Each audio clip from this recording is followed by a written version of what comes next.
Eh bien, This meeting is being recorded. bonjour à tous. Le titre de notre conférence d'aujourd'hui est Sans culture linguistique, pas de culture scientifique. C'est un titre emprunté à un texte de Jean-Marc Lévy-Leblond qu'on est très heureux d'accueillir aujourd'hui. C'est Jean-Marc réciproque. Lévy-Leblond, merci.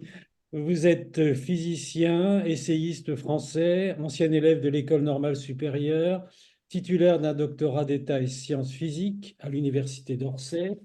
Vous êtes chargé de recherche au CNRS, puis vous avez été professeur à l'Université Paris 7 à Nice. Vous avez enseigné dans les départements de physique, de philosophie et de communication. C'est rare tout de même. Vous êtes professeur émérite de l'Université de Nice et ancien directeur de programme du Collège international de philosophie. Vous êtes auteur de plusieurs essais sur le rôle social et culturel des sciences contemporaines. Vous avez fondé et dirigé depuis 1989 la revue Alliage. Et parmi vos publications récentes, on peut citer La science n'est pas l'art. Je crois qu'on y reviendra d'ailleurs. Le grand écart, la science expliquée à mes petits-enfants. J'espère que ce livre existe toujours parce que je voulais l'acheter à un de mes petits-enfants.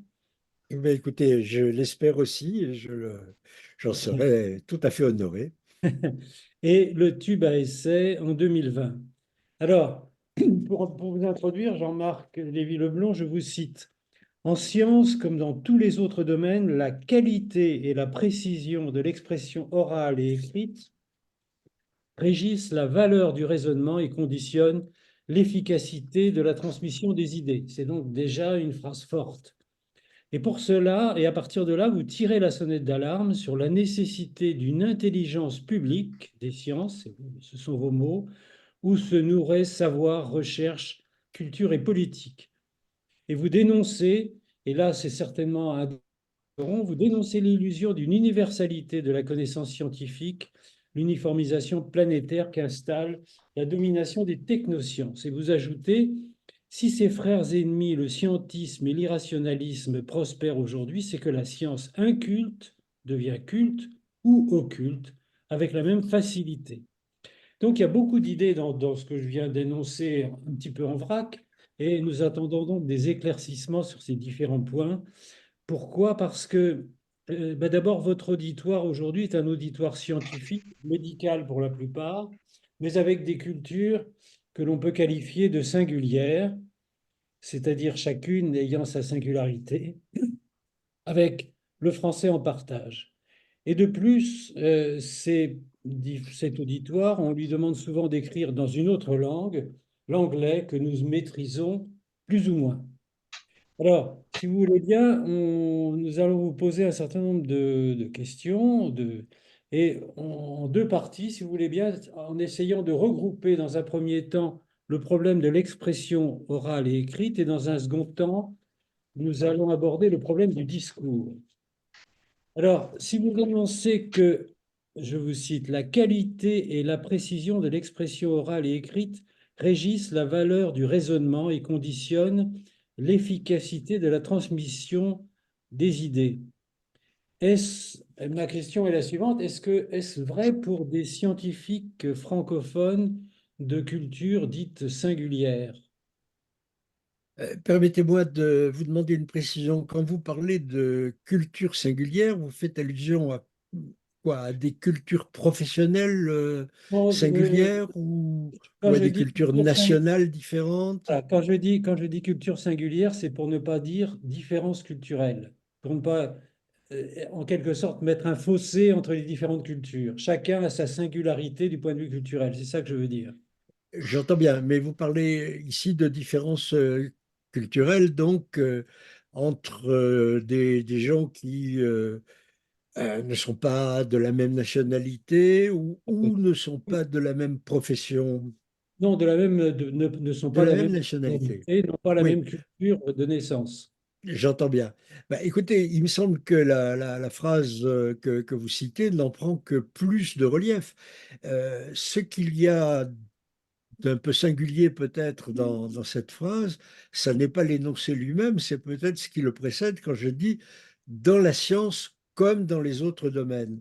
Parce que dans les autres domaines, il me paraît évident que ce qui est dit après, c'est-à-dire la précision de l'expression, du raisonnement, etc., je crois qu'il va de soi que ça requiert une expression linguistique maîtrisée. Si l'on parle de philosophie, si l'on parle de littérature, de politique, je crois qu'il est clair pour tout le monde qu'on a besoin d'une maîtrise linguistique qui, justement, permet des échanges malgré les différences de culture. Il se trouve simplement, à mon avis, que cette idée est, sinon niée, du moins négligée, sous-estimée quand il s'agit de la science.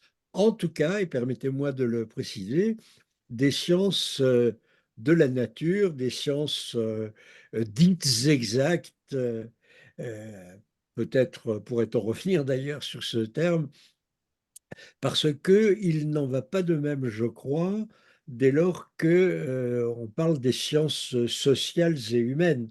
Mhm. Il me paraît tout à fait clair que dans les sciences sociales et humaines, comme par exemple en philosophie, la nécessité d'une culture linguistique approfondie, préalable à tout raisonnement, à tout entretien, me paraît à peu près évidente. Simplement, dans le cas des sciences, alors j'ai presque envie de dire des sciences asociales et inhumaines, que sont trop souvent la physique, la biologie, les sciences de l'univers, etc. Il se trouve que l'existence de formalisme théorique, particulièrement en physique, les physiciens, que font-ils? Des équations. Les théoriciens, en tout cas, ils écrivent des équations. Donc, ce sont des textes qui sont hérissés de symboles mathématiques plus ou moins abstrus. Et beaucoup de mes collègues physiciens semblent avoir tendance, implicitement tout au moins, à considérer que, au fond, ce qui compte, eh bien, c'est que nous soyons d'accord sur nos équations. Et que de ce point de vue-là, puisque de nos jours en tout cas, un physicien américain, un physicien français, un physicien chinois écriront avec les mêmes symboles, écriront les mêmes équations, eh bien, le reste a peu d'importance. C'est contre cette idée reçue que je souhaite m'élever, parce que quand vous prenez un article scientifique dans l'une de ces disciplines en physique, oui, certes, vous avez toutes les 5 ou 10 lignes, vous avez des équations plus ou moins complexes, et entre elles, vous avez des phrases avec des mots qui sont ceux de la langue de tout le monde. Et je crois qu'on aurait bien tort de négliger la portée de ces termes, d'autant plus que de nos jours, ces termes sont souvent, à mon goût, nous y reviendrons peut-être dans un moment, ces termes sont souvent assez mal choisis et leur signification assez mal contrôlée. Oui. Euh, il y a, si on remonte quelques années en arrière pour moi, quand j'ai appris à écrire un article médical, on m'avait dit il faut utiliser au maximum 300 mots, à peu près. C'est-à-dire vraiment un langage basique, sans mots compliqués. Une phrase, c'est un sujet, un verbe et un complément. Alors, certes, je pense que c'est tout à fait vrai encore aujourd'hui, mais cependant, on sait très bien que même avec des mots simples, on peut déformer des résultats, dire que ça n'est pas significatif, statistiquement significatif, mais ça en est pas loin, et par conséquent, on peut considérer que ce traitement est plus efficace qu'un autre, etc. On peut très bien déformer les choses, même avec des mots simples. Oui, on peut, et je dirais qu'on devrait peut-être être plus attentif à le faire avec des mots qui ne sont pas aussi simples, dans la mesure où, avec un vocabulaire limité, oui, vous pouvez construire des phrases affirmatives en disant ce médicament marche dans tant pour cent des cas, etc. Mais est-ce que c'est le seul message qu'est censé transmettre un article scientifique, voire médical? Bien sûr que non. C'est-à-dire que tout énoncé, s'il se veut scientifique, doit être entouré de tout un ensemble contextuel qui permette de le mettre en situation. Pour le dire encore autrement, un énoncé scientifique, contrairement à ce que l'on croit souvent, n'est jamais vrai, point, ou faux, point. Mhm. Il est vrai si toute une série de conditions qui le rendent valide sont remplies. Je vous donne un exemple tout bête. Vous prenez le théorème de Pythagore. Le carré de l'hypoténuse est égal à la somme des carrés des côtés de l'angle droit. Bon. Si vous vous arrêtez là, vous avez dit quelque chose qui n'est pas forcément vrai. Pourquoi? Bien parce que, regardez, je prends un globe terrestre et je dessine un triangle rectangle dessus. Très facile de dessiner un triangle rectangle. Qu'est-ce que c'est qu'un triangle rectangle? Ce sont des segments qui sont les plus courts chemins d'un point à un autre, définition même, et puis des angles que l'on peut mesurer sur une sphère comme on le fait sur un bout de papier. Eh bien, si je fais ça, je m'apercevrai qu'en prenant un triangle qui est, par exemple, celui que l'on peut tracer entre le pôle sud, la ville du Cap et la ville de Rio à peu près, bien, le théorème de Pythagore n'est pas vrai, bien que vous ayez au pôle un angle de 90 degrés. Ah oui, vous allez me dire, mais bien sûr, bah, c'est parce que vous avez fait votre triangle sur une sphère. Je te dirais oui, mais vous ne me l'avez pas interdit au départ. Mhm. Autrement dit, pour que le théorème de Pythagore soit vrai, il faut que soit énoncé de façon explicite ou que l'on laisse entendre de façon implicite qu'il est vrai sur un plan Mhm. et Exact. non pas sur une autre surface.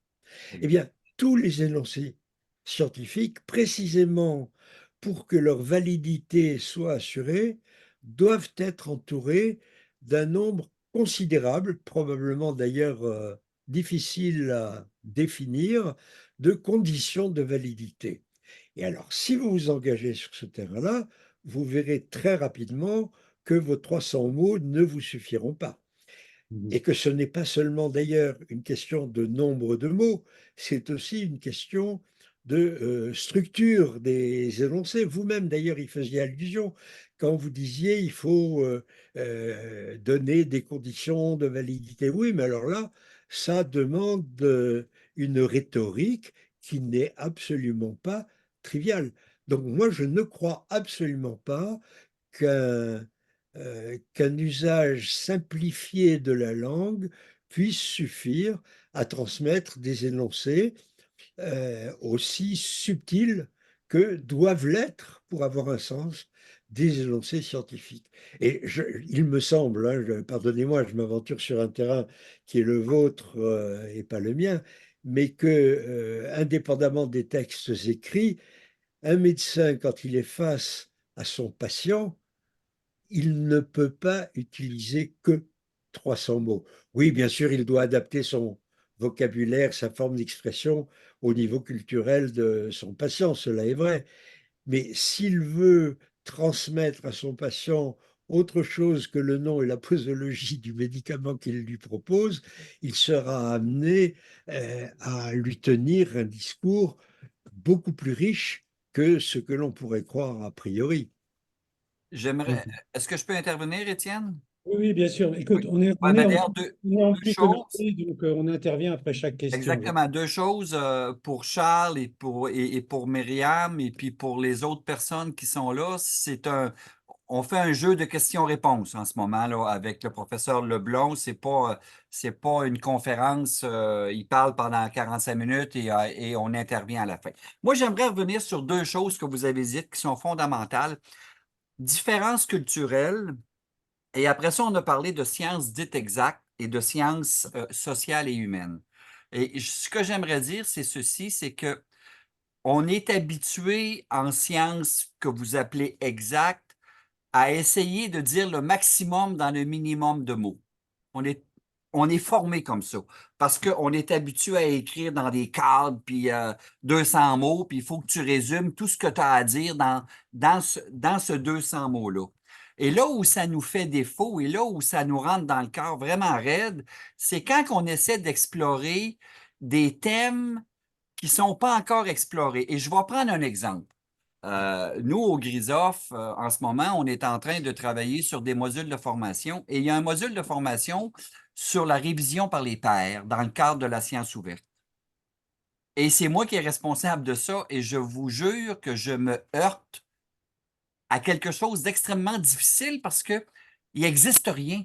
Donc, on n'est pas formé, comment je dirais ça? Donc, ma conjointe, qui est professeure de droit à l'Université de Montréal, me dit, Yves, il faut que tu retournes à la base. Mais je ne suis pas capable de retourner à la base. Parce que dans ma tête, je pars de quelque chose qui existe. La révision par les pairs, on la connaît depuis 50 ans. On l'a fait d'une certaine façon. Est-ce que c'est de cette façon-là que je dois partir pour trouver si elle fonctionne ou pas en sciences ouvertes? C'est mon réflexe. Mais ma conjointe me dit non. C'est pas comme ça qu'il faut que tu fasses. Donc, différences culturelles dans les professions, dans les sciences exactes, dans les sciences sociales et humaines, c'est extrêmement important. Je ne sais pas si vous voulez commenter là-dessus, Oh, mais je ne peux qu'approuver votre commentaire parce que vous parliez à l'instant de sciences ouvertes, qui est justement un des grands problèmes que doivent affronter aujourd'hui les professionnels de la science comme nous. C'est se donner les moyens de l'ouvrir au questionnement, à l'interrogation des profanes. Et comme vous le dites fort bien, nous ne sommes pas formés pour cela. Nous sommes formés pour discuter entre nous à l'intérieur d'un cadre disciplinaire donné. Mais écouter les profanes quand ils posent une question nécessite un rapport au discours qui est assez différent. Je vais prendre un exemple tout simple. Vous savez, on fait beaucoup d'enquêtes, c'est une espèce de lieu commun pour tester le niveau scientifique de la majorité de nos concitoyens. Je crois que ça se fait dans à peu près tous les pays, en leur posant des questions du genre euh, est-ce que c'est le Soleil qui tourne autour de la Terre ou la Terre qui tourne autour du Soleil? Et on s'émeut, les commentateurs de ces enquêtes, des résultats de ces enquêtes, s'émeuvent de constater qu'un nombre non négligeable, quelques dizaines de pourcents des personnes sondées, disent que c'est le Soleil qui tourne autour de la Terre. Bah, écoutez, moi, en tant que physicien, si vous me posez cette question-là, si vous me demandez est-ce que c'est le Soleil qui tourne autour de la Terre ou la Terre qui tourne autour du Soleil, je vous dirais, dites-moi d'abord dans quel système de référence vous vous placez. Du point de vue de la Terre, il n'est pour moi physicien. Il est hors de doute que le Soleil tourne autour de la Terre.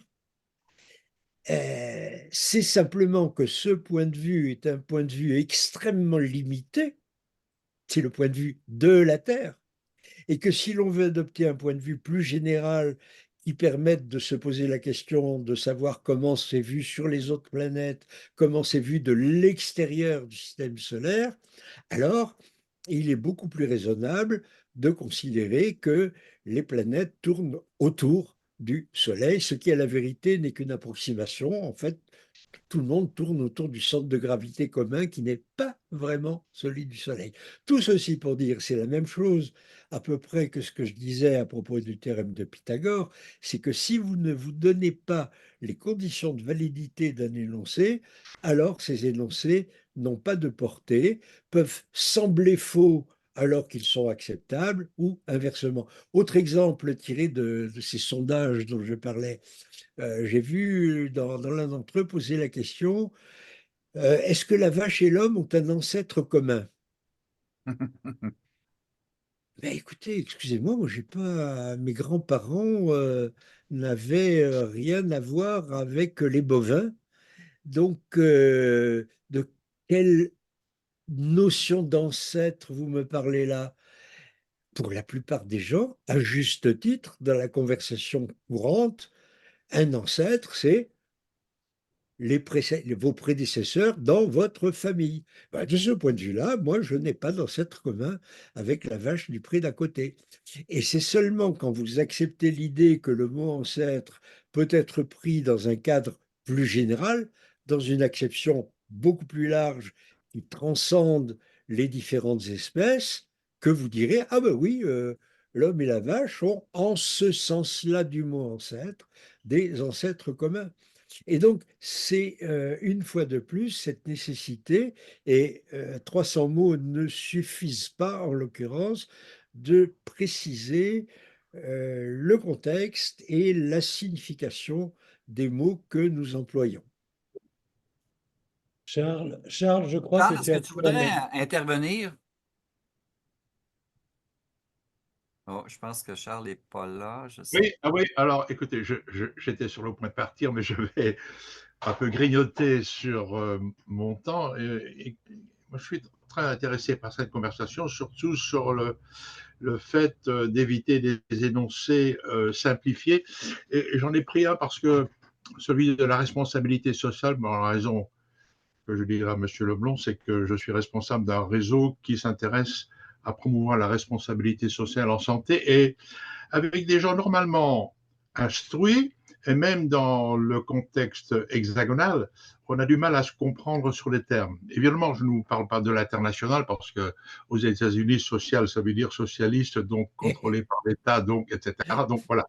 Mais même chez nous, et on a des difficultés à s'entendre sur le terme social ou sociétal et sur le terme surtout responsabilité. Et donc, je suis étonné de voir que parmi nos intellectuels, y compris dans le domaine dans lequel nous travaillons, celui de la santé, c'est que nous avons des, des significations très particulières sur ce concept-là. Alors voilà, évidemment, il reste à ceux qui souhaitent promouvoir ce concept à mieux le définir. C'est ce que nous essayons de faire. C'est ce que nous essayons de faire, mais comment dirais-je, lié à tout cela, il y a quand même un fondement professionnel et culturel. Et j'entendais récemment un recteur d'université me dire, mais écoutez, on ne peut pas être responsable de quelque chose sur laquelle nous n'avons pas d'influence.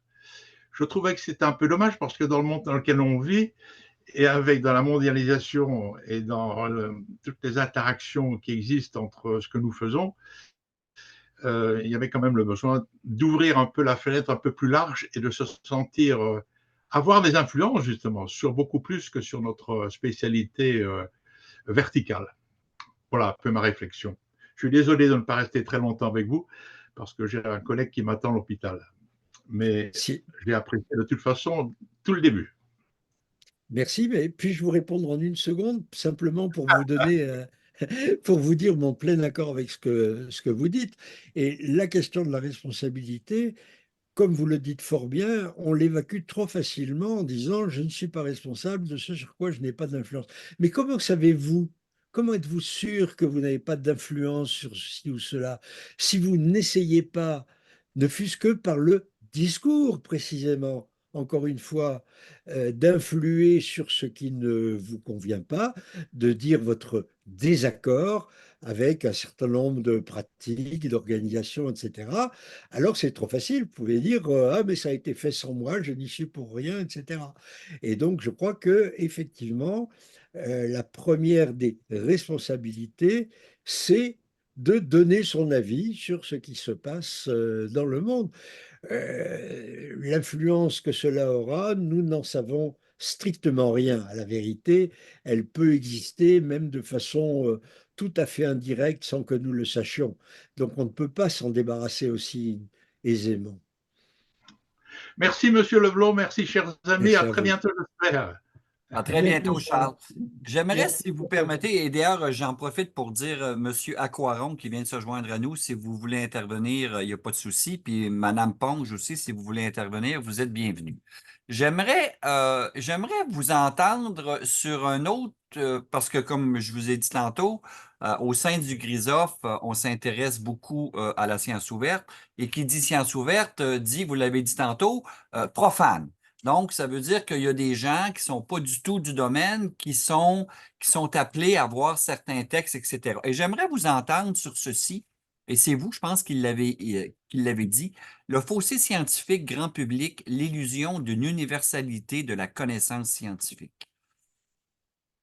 Comment, comment, est-ce que ça sous-entend qu'on devrait, comment je dirais, avoir deux textes pour la même idée, c'est-à-dire un texte, disons, grand public et un texte plus spécialisé qui va, avec des mots plus compliqués, s'adresser à une clientèle qui est celle de ton domaine? Qu'est-ce qu'on fait avec ça? Bah, écoutez, ce qu'on fait avec ça, c'est qu'on fait ce qu'on fait dans la plupart des domaines d'activité humaine où ce que vous venez de dire est effectivement en œuvre et de façon qui ne pose aucun problème. Je vais chez mon garagiste. Ma voiture est en panne. Je lui dis, qu'est-ce qu'elle a? Euh, il va me donner une réponse. Après, alors je prends exprès un cas similaire à celui de la médecine, vous l'aurez bien compris. Il va ausculter ma voiture, faire un diagnostic et me donner sa réponse. Mais si j'écoute, si je reste sur place avant qu'il me réponde et que j'écoute la façon dont il parle avec ses apprentis, ses collègues, etc., je ne comprendrai pas ce qu'il leur dit parce que il y a alors non pas une langue, mais disons un dialecte spécialisé dont la plupart des termes me sont inconnus et dont surtout l'articulation entre les termes, la logique des raisonnements ne m'est pas connue. Et je respecte ça, ça me semble normal. Je ne suis pas mécanicien, je ne suis pas électronicien, etc. Je dis ça pour le réparateur de voitures, mais c'est vrai si je vais dans l'arrière-boutique de mon boulanger, c'est pareil. C'est-à-dire que toute activité humaine a des pratiques qui sont extrêmement spécialisées, qui s'accompagnent donc de formes d'expression terminologiques, syntaxiques, qui sont singulières. Nous acceptons ça, nous le savons, et nous ne nous posons pas de problème à cet égard, quitte à faire l'effort quand je discute avec mon garagiste, et dire, ah mais ce terme-là, je ne le connais pas, est-ce que vous voulez bien m'expliquer ce que ça veut dire ou me donner plus d'explications? De ce point de vue-là, je crois que la science n'a rien de très spécial et qu'il est peut-être euh, un peu paresseux, disons, de la part des scientifiques, de se réfugier derrière la spécificité de leur discours en disant, ah, mais nous avons des discours spécialisés qui ne sont pas vraiment compréhensibles. Oui, oui, d'accord, mais c'est vrai pour tout le monde, c'est vrai pour toutes les pratiques humaines. Et donc, rien là qui soit spécialement singulier. Je peux préciser encore ce que j'essaye de dire là. Je reprends le cas de la physique qui se singularise par l'existence d'une mathématicité développée, beaucoup d'équations dans les articles de physique. OK? Et entre les équations, du texte. Si vous faites l'expérience, vous pouvez la faire sans comprendre l'article de physique que vous auriez sous les yeux. Si vous faites l'expérience suivante, prenez un article de physique dans une revue primaire, Physical Review, quelque chose qui n'est lu que par les spécialistes, pas les physiciens en général d'ailleurs, mais les spécialistes d'un sous-domaine de la physique nucléaire des noyaux lourds ou n'importe quoi. Vous prenez un surligneur et vous surlignez dans les textes, laissez de côté les équations, dans les textes, vous surlignez les mots que vous ne comprenez pas, qui sont des mots qui n'ont de sens que au sein de la discipline scientifique considérée. Vous vous apercevrez alors de ceci, que ces mots n'appartiennent qu'à un nombre très limité de catégories grammaticales. Des substantifs, oui, bien sûr, désignant des entités, des produits chimiques ou des formes moléculaires, choses comme ça, des adjectifs qui désignent certaines propriétés particulières, et c'est à peu près tout. Très peu de verbes, très peu de verbes. Essayez de me trouver comme ça, à l'arraché, un verbe qui soit spécifiquement scientifique, qui n'ait pas de sens ailleurs. Vous aurez du mal, il y en a, mais il y en a très peu. Très peu de verbes, et tout ce qui fait l'articulation du langage, tout ce qui fait sa syntaxe, les articles, les pronoms, les conjonctions, tout ce qui donne sens à la structure de l'énoncé, c'est la même chose que dans la langue commune. Il n'y a donc pas, j'anticipe un peu sur une question dont nous devions parler, je crois qu'il n'y a pas de langage scientifique proprement dit. Il y a des terminologies différentes suivant les disciplines, mais ça n'est pas propre à la science. Les scientifiques parlent la même langue que tout le monde. Et donc, si vous partez de là, vous vous rendez compte que la difficulté n'est pas une difficulté tenant à l'utilisation de différents langages et à peine à l'utilisation de différents niveaux de langage, elle tient essentiellement à la nécessité de préciser le contexte dans lequel un certain nombre de mots sont utilisés. Mais moi, j'aurais une question à vous, un commentaire, une question à vous poser qui déborde un peu sur la deuxième partie dont on devait parler, c'est-à-dire le discours. Parce que vous l'avez un peu abordé ici. Il y a quelque temps, je discutais avec une responsable d'une fédération bancaire qui me disait, voilà, on édite une revue destinée aux banquiers, des choses comme ça. Et elle me dit que les gens qui travaillent actuellement sur les problèmes de banque, etc., transactions et tout, ils écrivent des articles que personne ne peut lire. Vous allez comprendre en tant que physicien ce que ça veut dire, c'est-à-dire ce sont des équations à n'en plus finir, des statistiques, enfin je ne sais quoi, je veux dire, ce ne sont pas mes livres de chevet. Et elle me disait, ce sont des articles qui sont totalement illisibles. Le problème, c'est que, un, nous n'arrivons pas à les lire, mais deux, ce sont des gens qui sont influents dans le milieu de la banque, c'est-à-dire qui aident à prendre des décisions parce qu'ils disent, en conclusion, voilà ce qu'il faut faire. Or, ça pose un problème tout de même.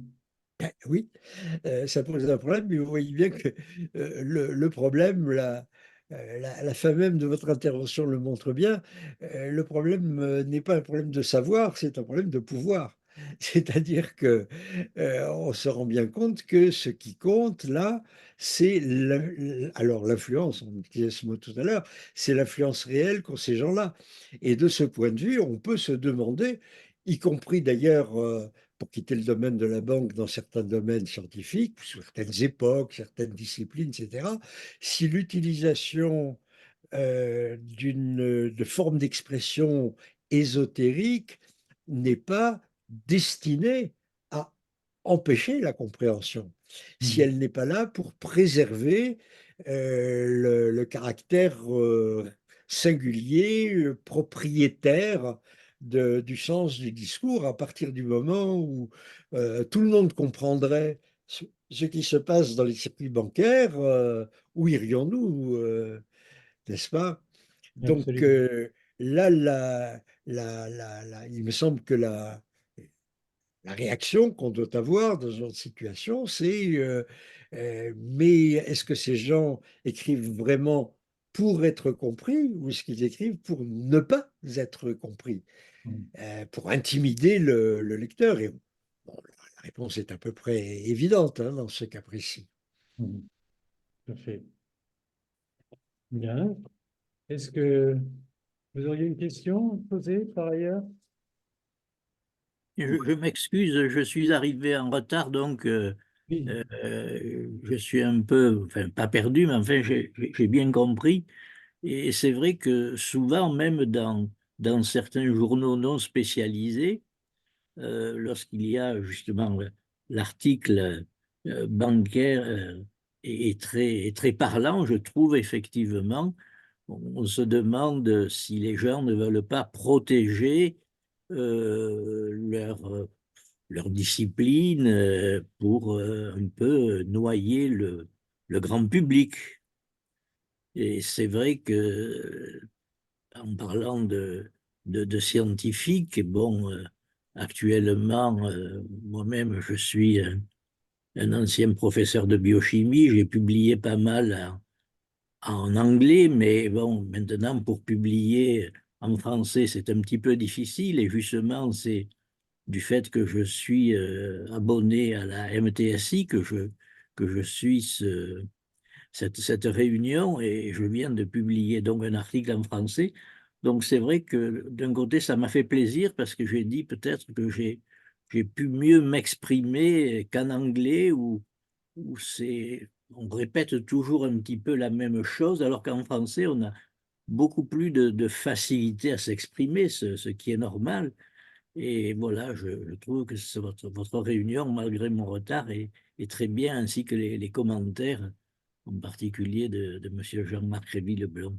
Merci. Mais votre commentaire est très intéressant parce que effectivement, alors on peut regretter que au moins dans les sciences naturelles, en physique c'est le cas, l'anglais aujourd'hui tient le haut du pavé et il est difficile de publier dans un article important dans une autre langue.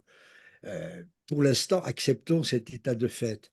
Mais à partir de là, la question, c'est de savoir si notre anglais est suffisamment bon. Et moi, je crois que le vrai problème, c'est qu'aujourd'hui, alors, je dis ce qu'il en est en France, je ne sais pas du tout ce qu'il en est au Québec ou au Canada en général. Mais moi, je plaide pour que les étudiants en sciences aient au moins des compléments de formation linguistique qui leur permettent d'écrire et de parler un meilleur anglais. Il ne faut pas les empêcher de parler anglais, il faut au contraire les pousser à parler un meilleur anglais. Et donc, ça veut dire que, encore une fois, on peut regretter la prégnance de cette langue particulière, dont il n'est d'ailleurs pas tout à fait sûr qu'elle perdure, hein. Je me permets un à côté là, mais je ne sais pas du tout ce qu'il en sera dans les quelques décennies qui viennent, pour au moins deux raisons. La première, c'est quand même l'assez impressionnante.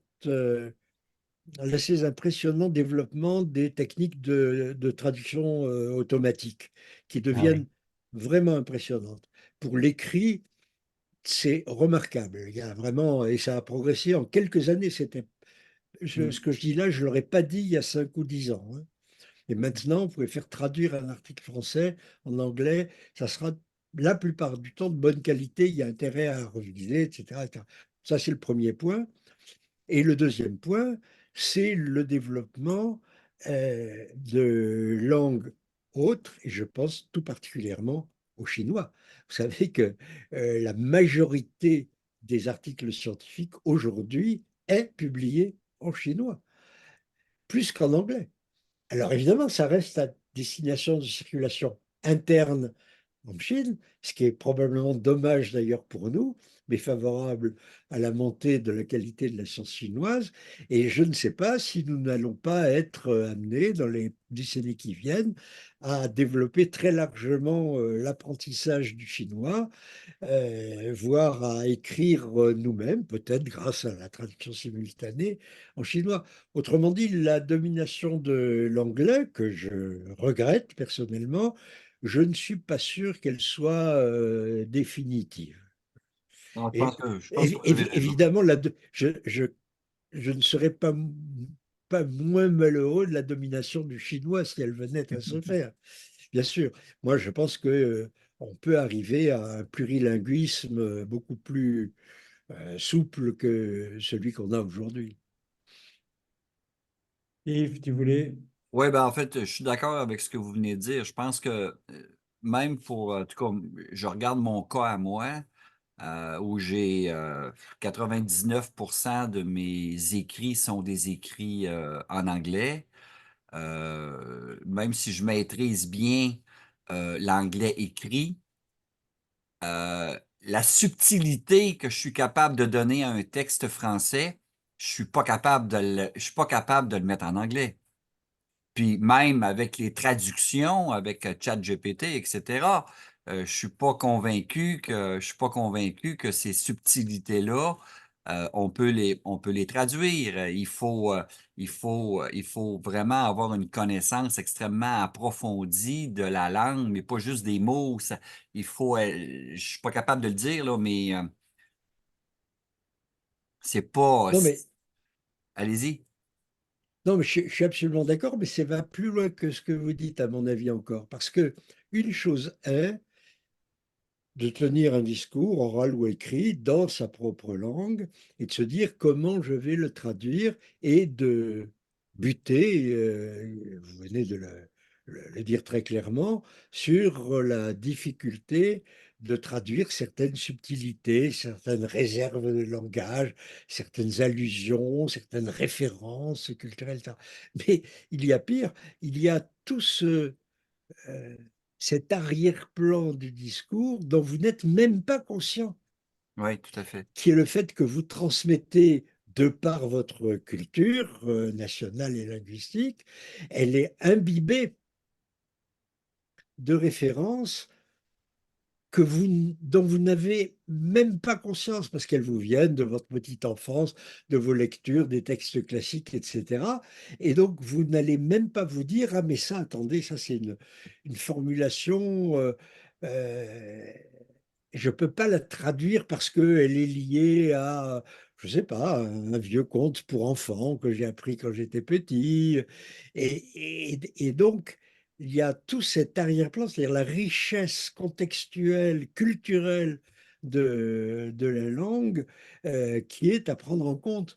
Et donc, je crois que ça veut dire deux choses. Ça veut dire que il est dommage de se priver de cette subtilité quand on peut essayer, faire l'effort quand même d'écrire dans sa propre langue, premièrement, et deuxièmement, que, il faut, me semble-t-il, que nos enseignements de langue soient beaucoup plus sophistiqués qu'ils ne sont et s'attachent beaucoup plus à rendre compte de l'arrière-plan culturel. Moi, je pense que si l'on veut que nos étudiants en physique ou en médecine d'ailleurs écrivent un bon anglais, eh bien, il faut qu'ils aient des cours de littérature anglaise aussi. Il faut qu'ils lisent Shakespeare. Oui. Il ne faut pas seulement leur faire des cours sur comment on traduit les termes scientifiques de la biologie ou de la physique en anglais. Et donc, c'est ça qui est l'intérêt des autres langues, évidemment. Lire Shakespeare, c'est une autre affaire, oui, c'est Ouais, sûr. tout à fait. Même pour les Anglais, le lire en tant que tel, c'est difficile. C'est un mauvais exemple, peut-être. Mais en tout cas, ça veut dire, bon, je vais le dire d'une autre façon, peut-être moins provocatrice, c'est que on ne peut pas séparer l'enseignement, la diffusion des langues de leur culture. Tout à Et fait. leur culture, ça veut dire de leur littérature ou d'ailleurs de formes culturelles modernes.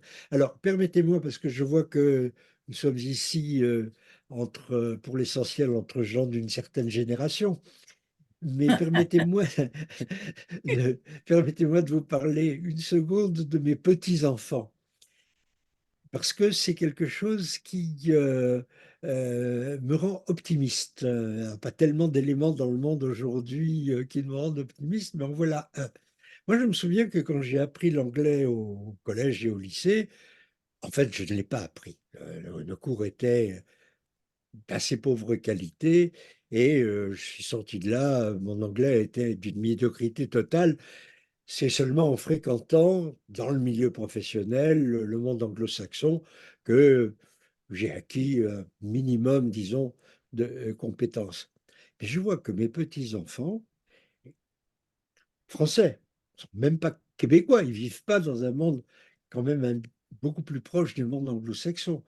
Eh bien, je suis très admiratif de la façon dont ils maîtrisent l'anglais. Pourquoi? Mais tout simplement parce que c'est pas seulement l'anglais qu'ils ont appris au collège, au lycée, c'est même essentiellement pas ça, c'est la chanson, c'est le cinéma, ce sont les séries télévisées auxquelles ils ont eu accès. Ils baignent dans une culture qui est largement anglo-saxonne. Alors, ça n'a pas que des avantages, nous en serons vite d'accord. Mais ça a, au moins de ce point de vue-là, du point de vue linguistique, ça a un avantage. Je crois que la perméabilité culturelle, au moins par rapport à ce monde-là, aujourd'hui, et ça c'est une bonne chose, est beaucoup plus grande qu'elle n'était. Alors reste la question, et celle-là est difficile, c'est celle de la perméabilité culturelle, alors on va dire du monde occidental en général, aux langues non occidentales. Moi, j'ai essayé de persuader certains de mes petits-enfants d'apprendre l'arabe ou le chinois. Je regrette de ne pas y avoir réussi. Mais je crois que c'est capital de nos jours. C'est capital de nos jours. Et que face à des problèmes, on n'a pas besoin de faire un dessin en cette période actuelle de début décembre, hein, je crois que la connaissance beaucoup plus généralisée dans le monde occidental de la culture et donc de la langue arabe me semble absolument indispensable. Nous ne les comprenons pas assez avant de savoir si nous sommes d'accord ou pas d'accord. Tout à fait. Je vois que le temps file. J'aimerais ça vous entendre sur, puis après ça, je vais passer la parole à Étienne. J'aimerais ça vous entendre et vous avez la nécessité d'une critique de science que vous comparez à la critique d'art. J'aimerais savoir qu'est-ce que vous entendez par la critique de science. Alors, merci pour cette question qui me tient à cœur. Mon idée est la suivante, c'est que, que ce que nous appelons culture de nos jours, avec ses différentes formes, la littérature, la musique, les arts plastiques, repose évidemment sur la création culturelle. Il faut qu'il y ait des écrivains, des romanciers, qu'il y ait des peintres, qu'il y ait des compositeurs, etc. Mais ça ne nous suffit pas, ou plus exactement, ça ne nous suffit plus, parce que nous sommes entrés, grosso modo, depuis, on pourrait dire, fin 18e, milieu 19e, la modernité. Nous sommes entrés dans un monde où le renouvellement des idées et des formes sous lesquelles elles s'expriment est beaucoup plus rapide qu'il ne l'était jadis.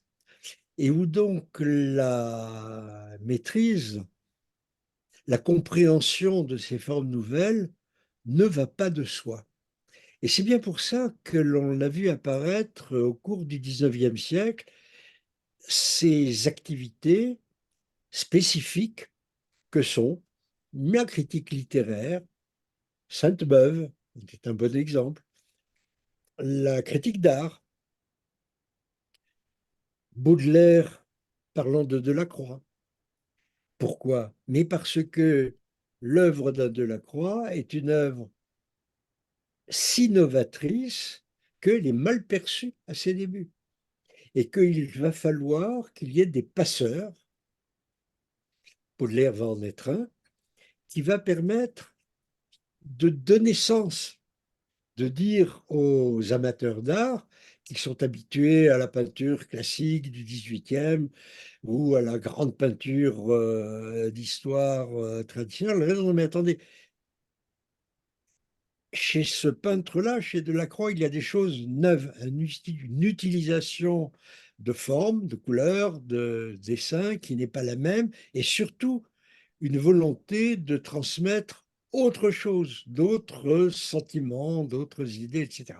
Et cette œuvre de critique, il faut prendre ici critique dans le sens le plus positif du terme, c'est-à-dire non pas celui de la critique négative qui va donner une appréciation, qui va dire ça c'est bien, ça c'est pas bien, ça c'est de bonne qualité, c'est de mauvaise qualité. Ça n'est pas ça. La critique dont je parle, c'est celle qui s'efforce de donner sens, de dire voilà ce que ça veut signifier. Ça, nous sommes maintenant habitués à ce que ce soit de règles dans la plupart des domaines. Nous lisons tous, avant d'aller au cinéma, nous lisons des critiques de films et nous ne nous contentons pas de savoir si le critique a trouvé que c'était un bon film ou un mauvais. Nous lui demandons de le replacer dans son contexte, nous dire quelle est sa stylistique, à quel courant artistique il se réfère, etc. Eh bien, c'est exactement ce qui nous manque dans le domaine scientifique. C'est-à-dire une critique qui ne nous dirait pas, ah, mais ça c'est une découverte importante ou ça c'est une découverte mineure, mais qui nous dirait, voilà ce que ça signifie, voilà quel est le sens de cette découverte, voilà ce qu'elle change ou ne change pas dans le domaine. Et c'est de ce point de vue-là que j'avance cette idée que si l'on veut que la science soit, ou plutôt d'ailleurs, redevienne, euh, réappartienne au monde de la culture, elle a besoin de reposer non seulement sur des chercheurs qui vont faire des découvertes, mais aussi sur toute une activité de critique qui peut être faite d'ailleurs par certains chercheurs ou par d'autres. Il y avait un grand physicien de la seconde moitié du 19e qui s'appelait Victor Weikopf qui disait ceci, il disait c'est quand même très curieux parce que quand on parle, disons, de musique par exemple, nous admirons tous les grands compositeurs, ah Mozart, ah Beethoven, ah Stravinsky, très bien. Mais que seraient Mozart, Beethoven, Stravinsky si nous n'avions pas aussi les grands interprètes, si nous n'avions pas des violonistes comme Oistrakh ou d'autres, des grands pianistes, etc. Et il disait, il y a en science, mais trop peu reconnus pour tels, des grands interprètes. Et ce rôle de grand interprète de la science, il me semble que c'est une très très belle idée qui gagnerait à être explicitée et généralisée, et qui va exactement dans le sens de ce que j'essaye de pousser avec cette notion de critique de science. Pas critique de la science, critique de science, comme critique d'art, critique de théâtre, etc. Étienne? Oui. Euh, là, on est en train de parler du discours. Effectivement, ça faisait partie, ce que tu as évoqué, Yves, ça faisait partie des questions que nous nous posions. Alors, si vous voulez, est-ce qu'on peut revenir à quelque chose d'un peu plus général, peut-être, quand vous dites que, il y a la nécessité d'une intelligence publique des sciences où se nourrait savoir, recherche, culture et politique. C'est-à-dire, nous sommes assez sensibles à cela parce que quand notre préoccupation, si le nœud de notre préoccupation, c'est la science ouverte, euh, on a dû déboucher très vite sur l'interdisciplinarité. C'est indispensable. C'est pour ça qu'il y a dans notre groupe non seulement des scientifiques, mais des juristes, des anthropologues, etc. Et cette notion d'intelligence publique des sciences, c'est quelque chose qui nous interpelle. Alors, est-ce que vous pouvez développer un petit peu plus ce que vous entendez par là? Je ne sais pas si, comme c'est un vœu, un désir, je ne sais pas si je peux en dire beaucoup plus, sauf à esquisser certaines pistes, dont celle que je viens d'ouvrir modestement sur la notion de critique de science, par exemple. Il y aurait beaucoup à dire, mais là, le propos serait sans doute beaucoup trop long pour le peu de temps qui nous reste sur les problèmes que pose euh, le politique en général, c'est-à-dire la façon dont l'activité scientifique est indissoluble de nos jours maintenant de la gestion politique, ne fût-ce que pour des raisons économiques et budgétaires. Mais peut-être pour être un peu plus précis, je voudrais revenir sur un mot que vous venez de prononcer et qui demande une certaine attention, me semble-t-il, dans ce contexte, c'est le mot de pluridisciplinarité.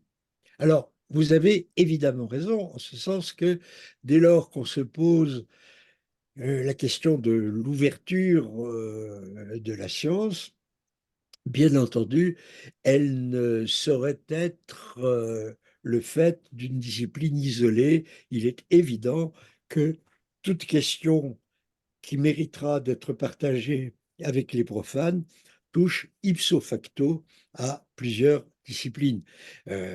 Et Vous le savez mieux que moi. Vous le savez mieux que moi parce que dans la médecine, il est absolument évident que toute question que vous aurez à discuter avec des profanes ne sera pas uniquement une question liée à telle spécialité médicale, mais qu'elle convoquera immédiatement des questions d'appartenance sociale, de conditions économiques, etc.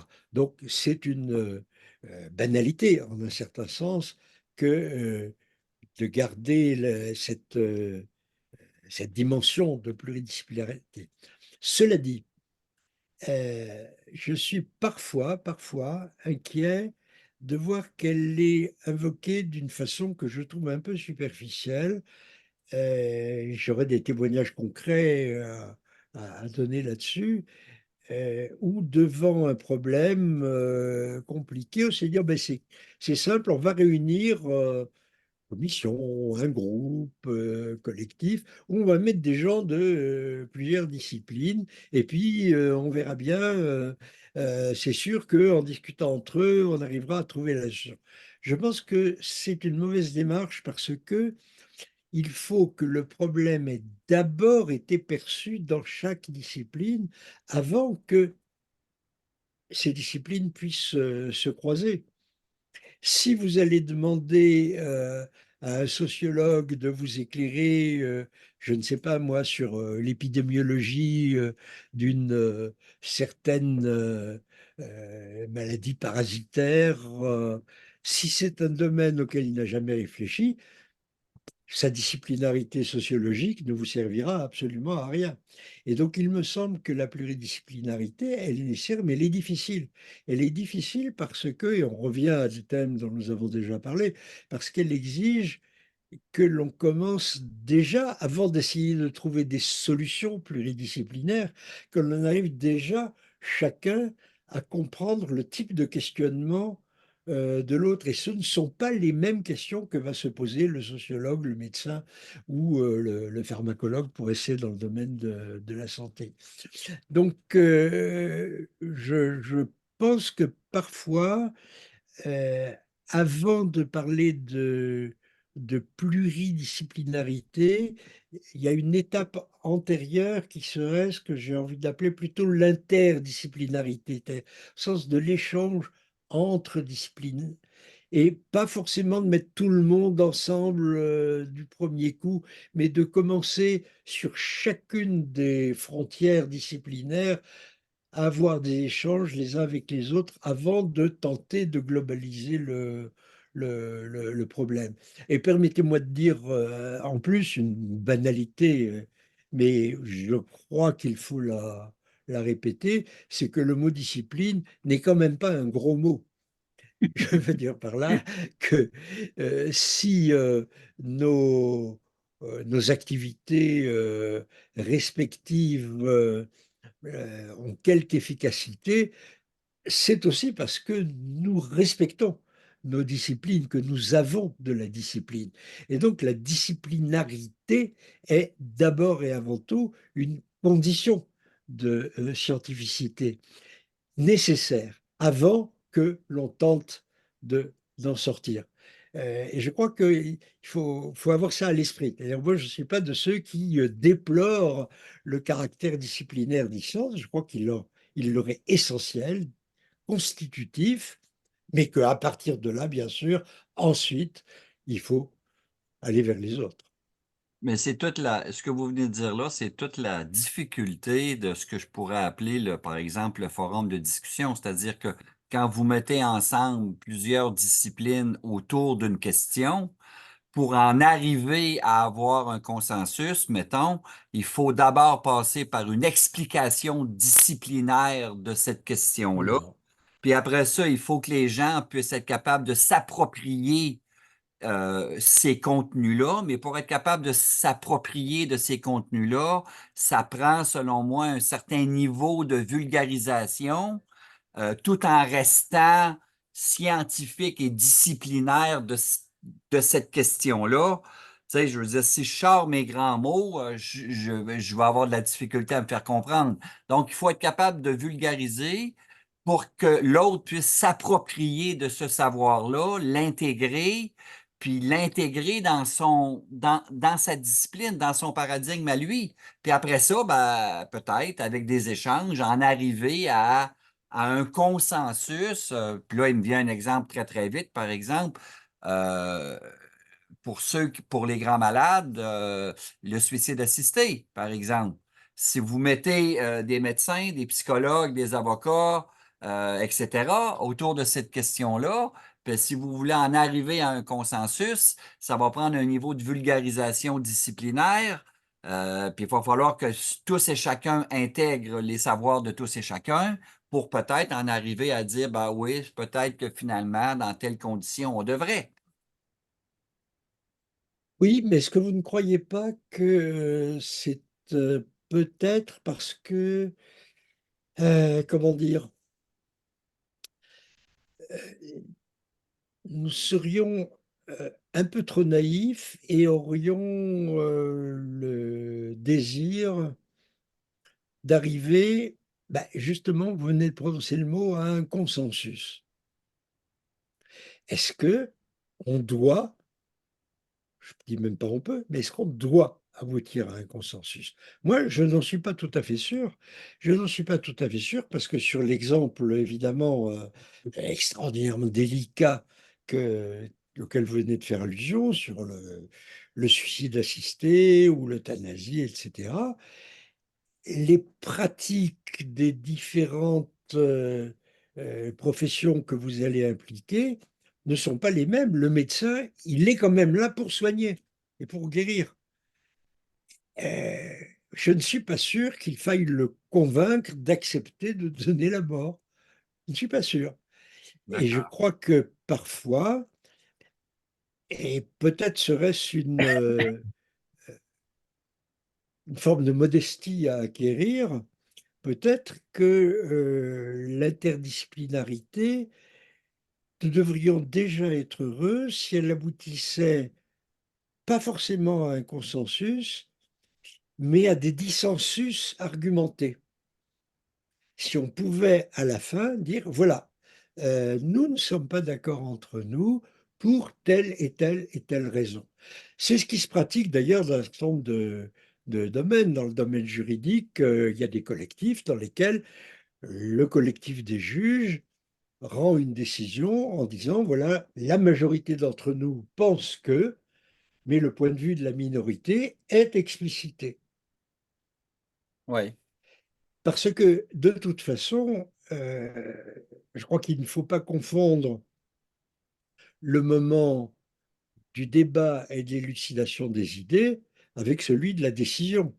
Parce que les groupes dont nous sommes en train de parler, les groupes pluridisciplinaires, nous vivons heureusement pour nous, vous et moi, dans des pays démocratiques. Ça marche plus ou moins bien, mais enfin, comme disait Churchill, hein, on n'a pas trouvé mieux jusqu'à présent. Et donc, la décision, en définitive, elle va revenir à la collectivité citoyenne. Tout à fait. Et la collectivité citoyenne, ça c'est quelque chose dont je crois qu'il faut qu'on le mesure, elle ne se prononcera jamais en toute connaissance de cause. Il est illusoire de penser que vous pouvez donner à 100% de vos concitoyens une connaissance suffisante, je prends un exemple, de la physique nucléaire pour qu'ils votent en toute connaissance de cause sur l'implantation d'une centrale à tel moment.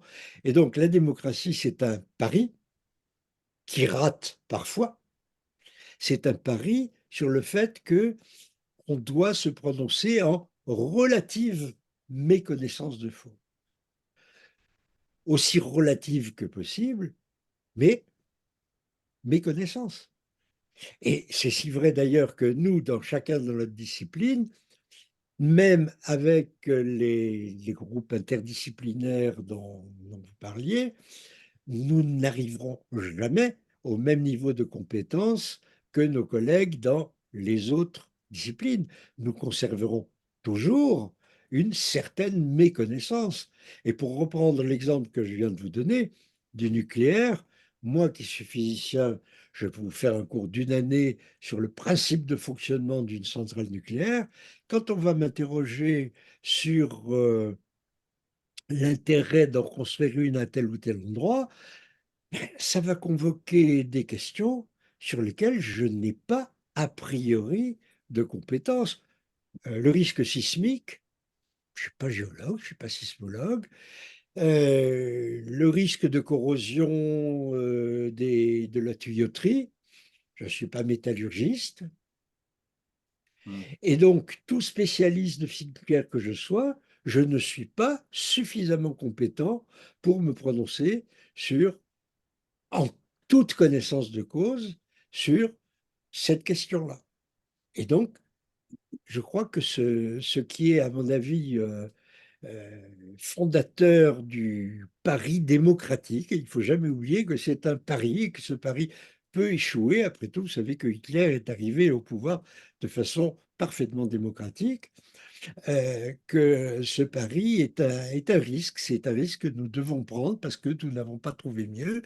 Et donc, soyons modestes, n'ayons pas l'illusion que nous allons arriver à un accord global simplement parce que nous sommes des gens intelligents et de bonne volonté et que nous sommes capables de nous comprendre les uns les autres. C'est pas sûr que nous soyons capables de totalement nous comprendre les uns les autres parce que cette compréhension, elle repose sur des pratiques qui sont des pratiques singulières que nous avons mis des années, voire des décennies à développer.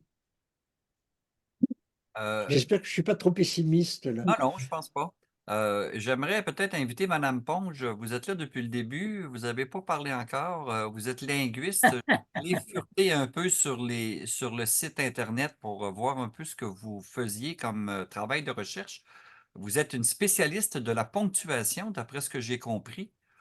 Euh, Est-ce que vous avez un commentaire à faire? Ah, c'est gentil de s'intéresser à mon cas, mais je ne souhaitais pas forcément participer. En fait, j'ai reçu cette invitation par hasard parce que on a un ami qui travaille en médecine et il a dit, tiens, ça pourrait peut-être intéresser Myriam et qu'effectivement, que la précision de l'écrit et de l'oral, c'est quelque chose qui m'intéresse. Et je suis, oui, j'étais simplement intéressée par le fait que les scientifiques puissent mettre ça au cœur de leur discussion aussi, parce qu'effectivement, enfin, moi, je ne peux être que sensible à ces questions-là et je viens plutôt en tant qu'observatrice. J'ai pas vraiment de commentaires à formuler sur ce qui a été. Ça m'a beaucoup intéressée. C'est la seule chose que je peux vous dire. J'ai pas forcément de questions à poser plus que ça. Enfin, je suis aussi sensible au fait que ce qu'a dit, enfin, ce qui a été dit par Monsieur Leblond là sur le fait qu'on ne peut pas dégager une langue de sa culture. Forcément, quand on travaille dans un, parce que effectivement, je travaille sur la ponctuation, mais je suis aussi dans un département d'espagnol. Alors en fait, je travaille sur deux langues, c'est-à-dire que le français est ma langue maternelle, mais j'ai appris l'espagnol. J'ai une passion pour cette langue-là, et je sais bien que quand on communique, c'est autre chose qu'une transcription de mot à mot. Enfin voilà, c'est tout un univers qu'on transmet dès lors que l'on parle. Et effectivement, je suis sensible à tout ce que vous dites et aux questions qui se posent. Alors j'ai appris que les articles scientifiques étaient encore plus courts que ce que j'imaginais, mais donc nous, on n'a pas toutes ces contraintes quand on écrit en linguistique. Et le fait de travailler dans un département d'espagnol nous permet, en tout cas me permet de publier en espagnol et en français. Donc je ne suis pas confrontée aux mêmes problématiques, mais comme voilà, un travail de recherche qui m'intéresse actuellement, c'est les questions des imaginaires linguistiques, des représentations, etc. Et effectivement, enfin, cette conférence m'intéressait à ce titre pour savoir voilà, qu'est-ce qui se jouait à ce niveau-là. Mais je suis désolée, j'ai pas de questions, j'ai pas prévu de questions. J'étais juste là. Je pensais qu'il y aurait beaucoup de monde et que je pourrais passer inaperçue. Donc je suis un peu, un peu déçue de devoir prendre la parole. Mais voilà, non pas déçue, mais voilà, je vous remercie de me donner la parole. Mais j'ai pas de questions pertinentes à vous poser, si ce n'est que j'étais très intéressée par tous vos échanges. Hein, et je vous remercie donc de m'avoir ouvert le canal pour pouvoir assister à la réunion. Merci beaucoup. En tout cas, merci Oui, d'être là. merci à vous. Est-ce que, parce que l'heure tourne, est-ce qu'on peut revenir sur le problème de quelque chose qui nous intéresse beaucoup, puisque, comme vous savez, on essaie d'agir dans le milieu francophone, donc avec des gens de cultures très différentes. Et en médecine, on est confronté de ce fait-là aux médecines traditionnelles. Et plusieurs fois, on a essayé de faire des rencontres avec les responsables de médecine traditionnelle, et je dois dire que c'est très difficile d'échanger parce qu'on n'est pas du tout sur les mêmes concepts, sur la même façon d'aborder les problèmes. Euh, est-ce que, selon vous, est-ce qu'on peut faire cohabiter la science et la culture au sens traditionnel? Si j'élargis, je ne sais pas si je suis assez clair. Ben, c'est une question très large, très générale, très difficile. Je ne sais pas, je voudrais pas sortir de mon domaine de compétences et en particulier, je suis très sensible au problème très très délicat que vous soulevez sur les rapports entre médecine et médecine traditionnelle ou paramédecine ou médecine dite douce, etc., etc. Mais là, évidemment, je ne suis pas compétent. J'ai envie de vous répondre ceci peut-être en le replaçant dans le cadre général de votre question sur science et culture. C'est que il me semble que la science sera d'autant plus facile à remettre en culture. Peut-être que je fais une parenthèse pour m'expliquer sur ce terme. Le fait est que quand je dis science, je parle des sciences au sens moderne du terme. Laissons de côté les sciences de l'Antiquité, même la science grecque, la science babylonienne. Je crois que quand on parle sans précision autre de science, il s'agit de la science occidentale telle qu'on la connaît depuis, allons-y, la fin du XVIIe siècle, la révolution galiléenne. Ce qui se passait avant, c'est une chose, mais qui est très différente dans sa façon d'être, sa façon de faire, sa façon de dire. Bien, alors, cette science-là, au départ, elle naît dans la culture. Ces héros, aux deux sens du mot, OS et AUTS, ces héros premiers, les Galilée, les Descartes, etc., ne sont pas seulement des scientifiques au sens actuel du terme, ce sont des philosophes, ce sont des écrivains, ce sont des hommes de culture. Et donc, la science moderne, elle naît comme partie intégrante de l'activité culturelle. Le cas de Galilée serait tout à fait emblématique à développer. Descartes. Et puis ce qui se passe ensuite, au fur et à mesure que les siècles passent, 18e puis 19e, c'est que la science se singularise, que son succès technique aidant, elle s'émancipe d'une certaine façon de son cadre culturel pour prendre son autonomie. Vous avez la naissance de facultés des sciences au XIXe siècle, et où il y a une séparation de fait, entre le monde littéraire, le monde de la culture en général, le monde de la science en particulier. La séparation, à mon avis, est négative. En tout cas, elle a produit des effets positifs pendant un certain temps parce que c'est les effets de la spécialisation, de l'efficacité, etc. Mais de nos jours, avec les problèmes auxquels vous avez fait allusion d'ailleurs, et que la médecine connaît évidemment très bien, les problèmes sociaux, les problèmes politiques, les problèmes économiques que pose la science aujourd'hui, son éloignement de la culture devient extrêmement négatif. Si nous voulons essayer de pallier à ce manque, je crois que la première question, c'est de permettre à la science, aux scientifiques plus précisément, d'être plus modestes qu'ils ne sont. C'est-à-dire d'accepter l'idée qu'ils n'ont pas la solution à tous les problèmes. Mhm.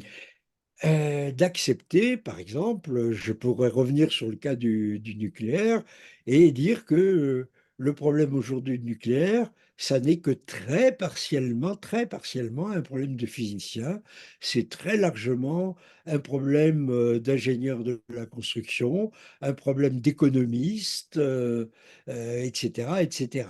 Et donc, quand un physicien vient vous dire ah, mais moi qui suis physicien, je peux vous dire que les centrales nucléaires, c'est pas dangereux, ou d'ailleurs le contraire, c'est non pertinent. C'est non pertinent parce que c'est basé sur une pratique qui est minoritaire par rapport au problème tel qu'il est posé.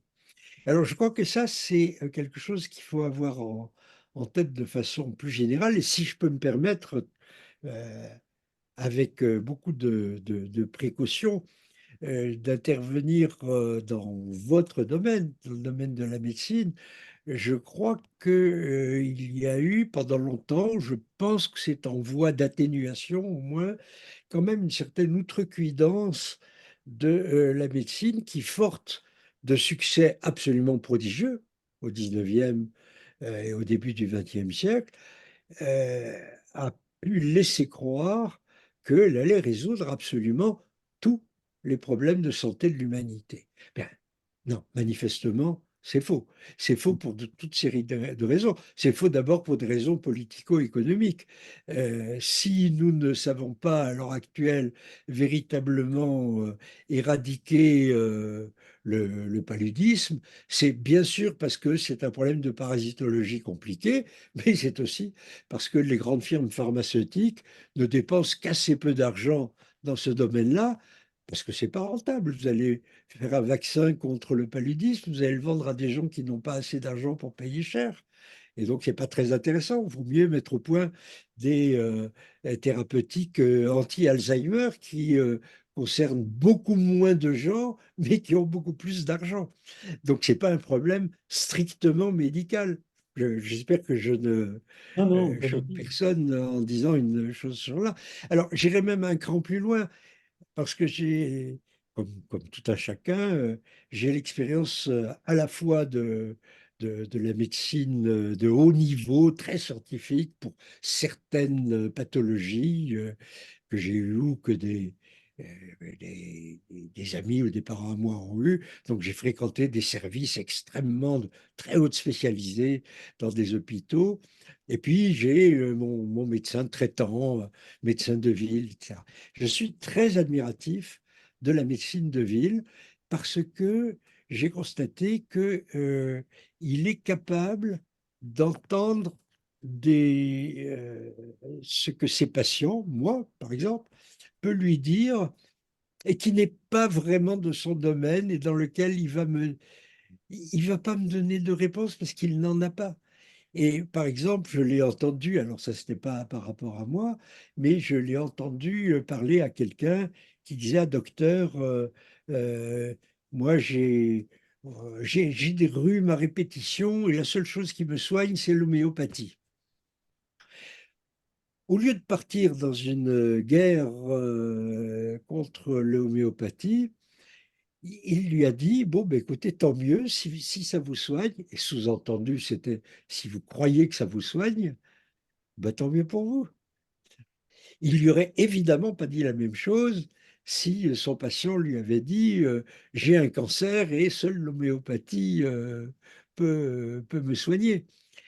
Mais je veux dire par là que, il y a tellement de mal-être fonctionnel qui ne dépend pas de traitements spécialisés, sophistiqués, qu'une médecine un peu plus modeste, à mon avis, serait utile et qu'elle laisse survivre à ses côtés, sauf des cas de dérive majeure, évidemment, malheureusement il y en a, eh bien, du tout venant.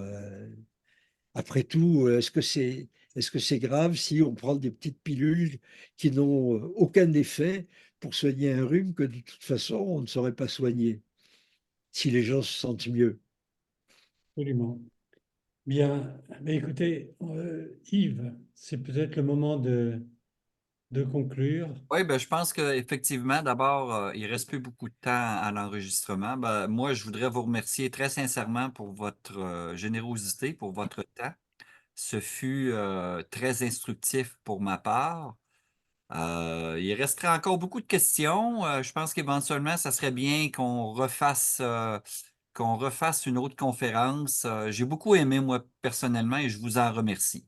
Étienne, est-ce que tu veux faire l'annonce des prochaines conférences si tu les as sous les yeux? Non, mais pour compléter ce que tu dis, il y a un aspect qu'on n'a pas abordé, mais il y avait trop de questions. Le rapport entre les scientifiques et le grand public, on n'en a Oui. pas parlé. C'est-à-dire, ça aussi, c'est un aspect qui est tout de même très important. Vous en avez un petit peu parlé en disant qu'il faut que les scientifiques se mettent à la portée du grand public, mais c'est quand même très complexe comme question. Et je trouve que ça mériterait de revenir là-dessus, si vous le voulez bien. Oui, Alors, Écoutez, je reste à votre disposition. J'ai beaucoup apprécié notre dialogue. Merci pour votre questionnement. Et si, quand cet entretien sera en ligne, vous recueillez des réactions positives ou négatives, d'ailleurs, négatives, c'est encore plus intéressant parfois, de la part des auditeurs, je serai très heureux d'en être tenu au courant. on ne manquera pas. Merci beaucoup. Alors, Merci à vous. le, la prochaine, donc nous sommes le jeudi 14 décembre, et on va faire une pause pendant les fêtes, si vous voulez bien. Le jeudi 11 janvier, on revient à un sujet plus, disons, plus scientifique, sur l'intelligence artificielle et exploration fonctionnelle respiratoire. Le jeudi 11 janvier. Et le jeudi 25 janvier, c'est un... ben, vous parliez tout à l'heure du sens. C'est un exposé d'un Italien, Francesco Marciani, qui va nous faire un exposé sur l'ethnosémiotique du soin et la construction des images. C'est un sujet qui peut éventuellement vous intéresser parce que c'est... euh, voilà. Et ensuite, jeudi 1er février, on a débuté depuis quelque temps une série de présentation que l'on appelle la recherche qui se fait, c'est-à-dire des thésards à qui on demande de venir présenter leur sujet, non pas tellement les résultats scientifiques qu'ils obtiennent, mais comment en sont-ils arrivés là? C'est-à-dire quelles sont les questions qui se sont posées et comment se déroule leur recherche. Voilà. Eh bien, je m'arrête là. Yves, je te laisse conclure. Je vous remercie tous pour votre présence. Je vais cesser l'enregistrement immédiatement. Vous n'êtes pas obligé de partir, mais j'arrête.